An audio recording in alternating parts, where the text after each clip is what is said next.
Halo guys, hari ini aku mau share ke kalian informasi seputar mitos atau fakta memelihara kucing dapat menyebabkan keguguran.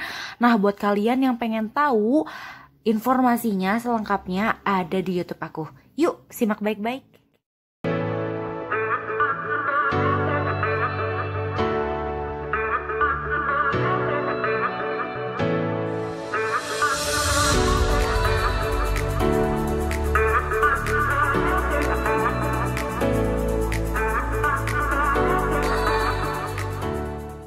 Nah, hello guys, balik lagi di YouTube aku, Sarah Fahyuni. Di sini aku bakal informasiin ke kalian seputar informasi kucing ya guys, yang selama ini menjadi kekhawatiran buat kalian, apalagi para ibu hamil ya.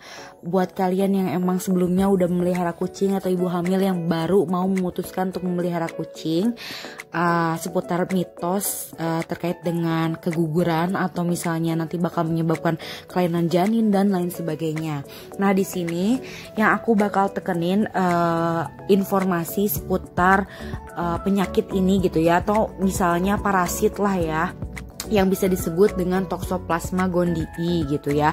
Nah, untuk kalian yang pengen baca lanjut ya tentang siklus hidupnya atau tentang penyebarannya, infeksinya dan lain sebagainya, nanti aku bakal share di deskripsi box seputar ininya, jurnalnya ya, jurnal terkait, karena di sini juga aku bedah jurnal dulu sebelum aku informasi ke kalian. Nah, di sini sebenarnya yang mengkhawatirkan itu bukan si kucingnya ya, tapi si parasit yang menginfeksi kucing. Nah, parasit yang menginfeksi kucing ini namanya Toxoplasma gondii, yaitu organisme parasit sel tunggal atau bisa disebut dengan protozoa yang dapat menyebabkan infeksi pada hewan dan manusia. Jadi sebenarnya ini parasit nggak cuma menjangkit si kucing aja ya. Jadi kucing pun yang terjangkit si Toxoplasma, bukan kucing yang memang kita biasa rawat, atau kalau misalnya kita memang biasa grooming gitu kan, kucing yang terawat dengan rutin vaksin dan biasa ke dokter gitu ya, dan pupnya secara berkala kita bersihkan gitu ya dengan menggunakan alat-alat dan bener-bener bersih lah ya, yaitu itu udah steril dan itu jauh dan bebas dari tokso. Nah, yang dimaksud dengan kucing yang terjangkit dengan Toxoplasma ini adalah kucing liar atau misalnya kucing yang di luar sana yang memang berburu hewan-hewan seperti tikus dan hewan lainnya gitu, serta kucing yang memang kotor dan juga tidak terawat ya, istilahnya seperti itu. Tapi kalau misalnya kucing yang memang kalian rawat, groomingnya teratur dan benar-benar kesehariannya di rumah serta makanannya terjaga, kalian tidak usah khawatir guys, karena memang kucing tersebut bebas atau jauh dari Toxoplasma. Nah, kalau tadi aku ngomongin tentang parasitnya, sekarang aku bakal ngomongin tentang penyakitnya. Jadi beda ya, kalau tadi itu parasit yang menjangkit. Nah, tapi kalau penyakitnya itu namanya toxoplasmosis, yaitu penyakit yang diinfeksikan akibat parasit umum. Dan parasit umumnya itu yang Toxoplasma gondii, seperti itu. Nah, sebenarnya cara infeksi dari Toxoplasma gondii ini berbagai macam cara guys. Jadi gak cuma dari kucing aja atau dari hewan ternak dan hewan-hewan lainnya yang memang kotor gitu ya istilahnya. Nah, tapi di sini juga bisa dari berbagai macam gitu ya. Pertama misalnya dari oral. Oral itu misalnya kita tidak sengaja memakan sayuran mentah yang memang tidak dicuci dengan baik sehingga terkontaminasi hasil dari ini gitu ya, si parasitnya. Karena kan banyak juga sayuran yang memang gak dicuci bersih gitu ya, yang kita langsung makan kayak lalaban kayak gitu ya. Tapi kalau misalnya kalian memang punya sayuran atau buah-buahan, ya baiknya kita cuci dulu gitu ya, seperti itu.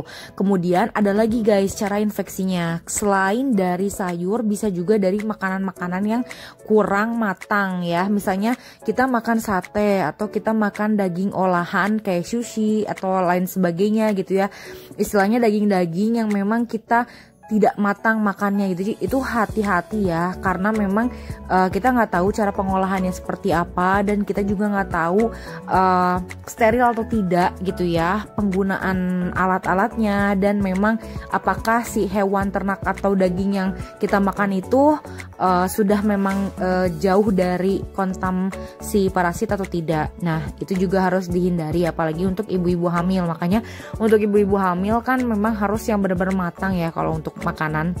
Nah selain itu juga ya, kita juga ada cara lain ya infeksi dari si parasit ini, yaitu dengan cara kita tidak mencuci tangan. Jadi kan selain dengan hal-hal yang tadi gitu ya, ternyata kalau misalnya aktivitas mencuci tangan itu penting banget guys. Apalagi kalau misalnya kita suka berkebun gitu ya di rumah, dan kita tidak mencuci tangan dan kita langsung makan. Nah itu juga mengkhawatirkan guys, karena kita nggak tahu kan di tempat kebun kita itu apakah ada parasit si toksoplasma ini, seperti itu.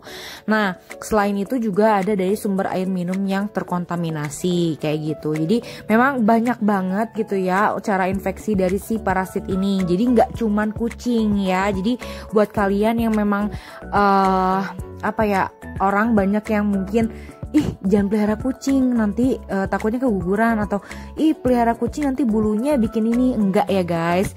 Nah penularan pun kalau misalnya memang kucing yang terjangkit enggak dari si bulu, tapi dari kotorannya. Jadi misalnya si parasitnya itu masuk ke dalam tubuh kucing, dan parasitnya masih menempel di kotorannya. Nah jadi jelas kan ya guys, kalau misalnya si kucing yang terjangkit si toksoplasma itu bukan dari bulu tapi dari kotoran. Nah kotorannya ini yang memang secara langsung kita pegang gitu. Misalnya kita membersihkan kotorannya dan kita pegang langsung pakai tangan, tidak pakai sarung tangan, dan setelah itu kita nggak cuci tangan gitu, dan jadi kontam langsung lah gitu ya pas kita makan kayak gitu.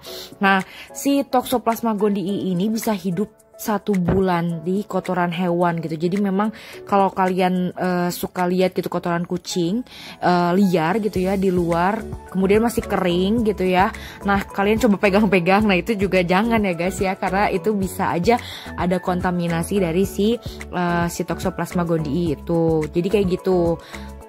Nah intinya buat kalian yang memang memelihara kucing atau pecinta kucing, dan kucing kalian terawat gitu ya, makanannya terjaga secara berkala, dibersihkan pupnya dengan menggunakan alat, dan juga rutin untuk pergi ke dokter serta vaksinasi dan lain sebagainya, kalian gak usah takut gitu ya. Dan kalian hiraukanlah orang-orang yang memang terlalu bikin kalian parno gitu ya, entah itu bilangnya nanti bakal keguguran atau apa gitu. Kalian percaya diri aja, karena memang kalau kucing kalian terawat itu nggak akan kenapa-kenapa buat kaliannya gitu. Nah, tapi kalian juga bisa cek atau konsultasikan ke dokter kalau misalnya kalian resah gitu ya guys. Kalau misalnya kalian memang biasa nggak ngerawat kucing, dan kalian main-mainin kucing yang ada di luar, dan kalian takut gitu ya kalian kenapa-kenapa, kalian bisa cek atau konsultasikan ke dokter kandungan untuk kalian yang memang ingin merencanakan kehamilan atau punya anak gitu ya. Dan kalian juga kalau misalnya pengen lebih steril lagi nih ya, yang punya kucing dan yang biasa memelihara kucing, kalian bisa cek juga ke dokter hewan tentang si toksoplasmanya, apakah si kucing ini ada toksonya atau enggak. Dan juga udah ada vaksinnya kan, terutamanya kalau untuk kucing gitu ya. Dan biasanya kalau misalnya untuk divaksin kucing itu di usia kitten ya, atau pas masa 3 bulanan kayak gitu, 3 atau 4 bulanan untuk divaksin. Jadi seperti itu ya guys, informasi seputar kucing dan pemeliharaan serta tentang penyakit dan parasitnya. Semoga itu dapat membantu pengetahuan kalian seputar parasit kayak gitu. Oke, thanks for watching and see you on the next video. Dadah.